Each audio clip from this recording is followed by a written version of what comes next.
The Red Raiders are 7-4 and look to take on Mac Brown and company on Thanksgiving Day after losing 4 straight. They hope to finish the 2013 season under Cliff Kingsbury on a positive note. For 13 years, the Ronald McDonald House Charities of the Southwest have teamed up with Tech Athletics for the quarterback sack fundraiser. Each time the Red Raiders sack the opposing quarterback, your pledges help sick or injured children and their families. We're here live at the United Spirit Arena waiting for tip-off at 6 o'clock. The Red Raiders will be looking to start 2-0 on the season with Chris Walker at the helm and a bunch of newcomers looking to gel in the court as well. We'll have highlights coming up on the news at 9.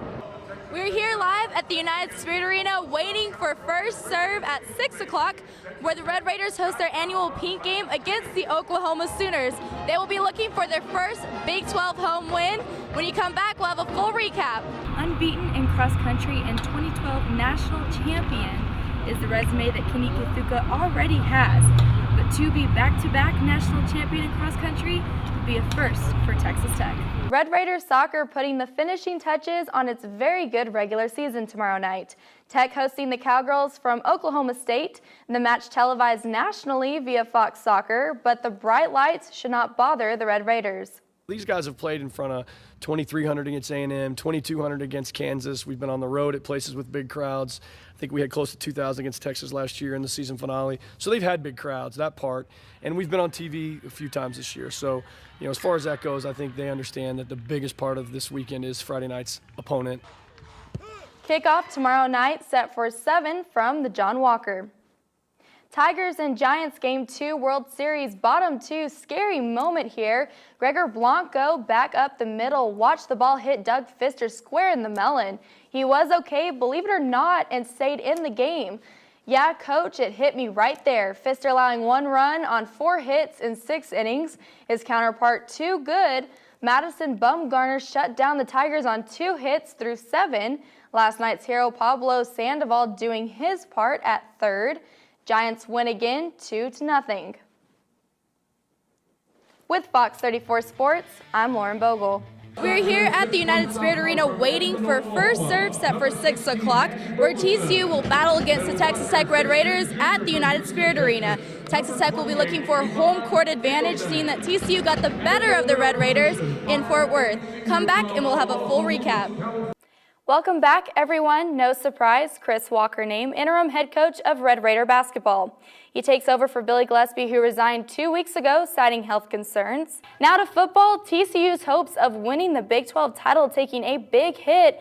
Casey Paha suspended after being charged with a DWI Thursday. The junior reportedly ran a stop sign and hit a curb before being pulled over in Fort Worth. In Lubbock, tradition dictates that Texas Tech football is king.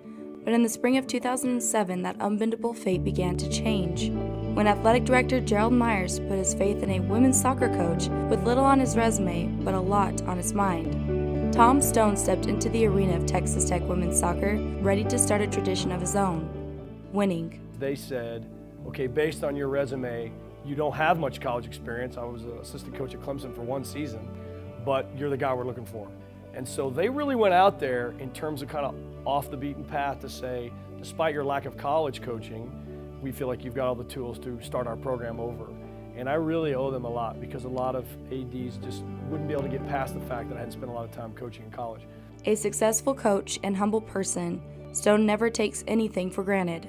Not a big golfer, love to hunt.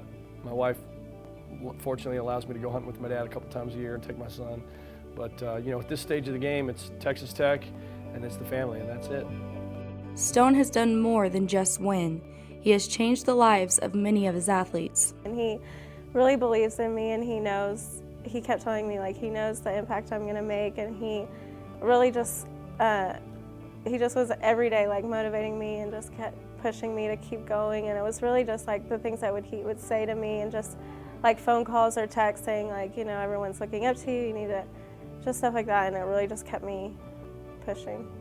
He's just probably one of the most inspiring and best coaches I've ever had, and there's parts of it that are from his experience from coaching, but just that he's a good person is really what makes him such a good coach. And he develops personal relationships with his players, on and off the field. So he knows you on the field, and I know what to expect from him on the field, and I know what to expect from him off the field. So Just that communication and knowing each other on and off the field is really important for us. The players just have to be more than an athlete, I think, to coaches. If they want to bond with their players, they've got to be, they don't have to be all into their business, but they have to be there for them when they need advice, when they need guidance, when they just want to check in and see how the family is, or there's something going on in their life that you've been privy to and you can either help them with or just be supportive of. I think you have to be involved at some level beyond just the coach telling her how to run or how hard to move.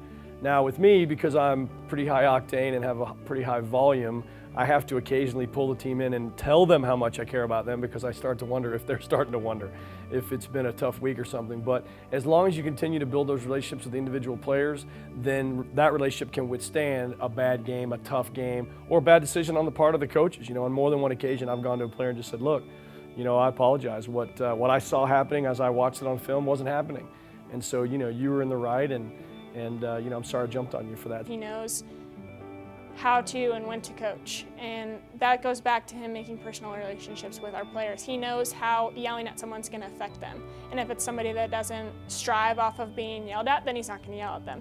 But there are times where he knows he has to be hard on us, and he's going to be hard on us, and that's what makes us better. But you know, behind the scenes, he's just somebody that likes to have fun with us, and we are definitely a team that likes to have fun, so he's the perfect coach for us. Suffering a season-ending knee injury last year, Connor Williams will have one more chance to take the field with her teammates and a coach who has touched her heart. He gave me an opportunity that no one else would have given me. And just for him to believe in me when no one else would, is just, there's nothing else to say but thank you. And I just hope that I made him proud.